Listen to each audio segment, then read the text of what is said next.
गोरखपुर में विश्व हिंदू रक्षा परिषद के अध्यक्ष गोपाल राय ने कहा कि भारत के कई राज्यों में जो छोटे छोटे किसान थे, जिनके पास से 12 बीघा व 14 बीघा जमीन थी, उनसे किसी गरीब मुस्लिम को थोड़ी सी दफनाने की जगह दी तो उसने उस जमीन को कब्जा करने का प्रयास किया।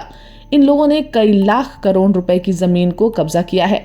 कर्नाटक में वक्फ बोर्ड की संपत्ति कहकर 18 एकड़ जमीन कब्जा कर ली गई है। वह आदमी अभी डीएम व एसएसपी के यहाँ चक्कर लगा रहे हैं।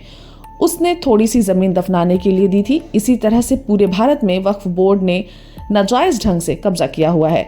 उससे जो सरकारी पैसे आते हैं, बड़े बड़े लोग बैठकर खा जाते हैं। इससे गरीब मुस्लिम को कुछ भी नहीं मिलता है। यह हम चाहते हैं कि उसको समाप्त करके जो भी उसमें धनराशि है और जमीन है उसको बेच करके दलित व गरीब मुसलमानों को बांट दिया जाए।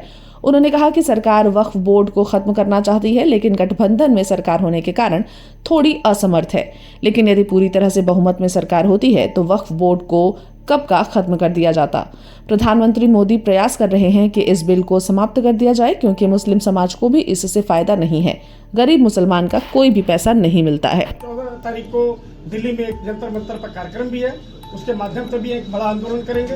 वक्फ बोर्ड किसी का फायदा नहीं कर रहा है, उसमें मुसलमानों का भी जो बड़े बड़े मठाधीश है मुस्लिम समाज में, वो गरीब मुसलमानों को दबा करके उस पर कब्जा किए हुए हैं। फायदा वो ले रहे हैं, नाम उनका हो रहा है छोटे तबके के लोगों का।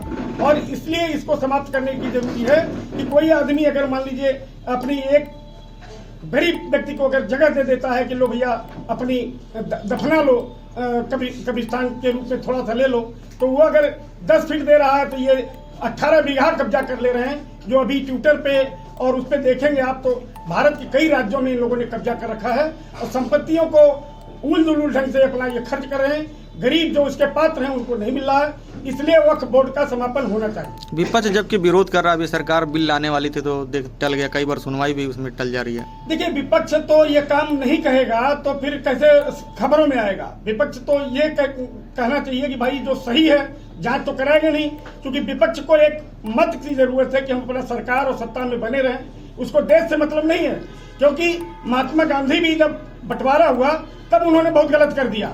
उनको सीधे बोलना चाहिए पाकिस्तान में हिंदू मुसलमान चले जाएं और हिंदुस्तान जो इधर बचा हुआ है इसमें हमारे हिंदू रहें। उन्होंने थोड़ी सी गड़बड़ी कर दी। उस गड़बड़ी का जो हमारे यहाँ हो रहा है वो आप देख रहे हैं। बांग्लादेश की स्थिति क्या है, हमारे कटते हिंदू और टूटते मंदिर, और आज महिलाओं के साथ बलात्कार हो रहा है, जो बिल्कुल असहनीय पीड़ा हो रही है। हमारी बहनें हैं, माताएं हैं, और यहाँ तक कि बड़े बड़े जो बिजनेसमैन हैं वो छोड़ के भाग रहे हैं, उनकी सामानें लूटी जा रही है, दुकान तोड़ा जा रहा है। तो यही स्थिति अब भारत में भी होगा। जैसे हमारे देश के प्रधानमंत्री का जो है पूरे विश्व में वर्चस्व एक तरह से देखा जाए है, तो क्या लग रहा है कि पड़ोसी देश में ही उनका जो है बात नहीं रखी जा रही है? देखिए, भारत के प्रधानमंत्री बहुत अच्छा काम करे इसमें, लेकिन सख्त रवैया इनको बांग्लादेश के प्रति और हमारे देश में जो वक्फ बोर्ड है जो गलत कार्य कर रहा है, गरीबों को प्रताड़ित कर रहा है, तो इसके ऊपर भी उनको तत्काल कठोर कार्रवाई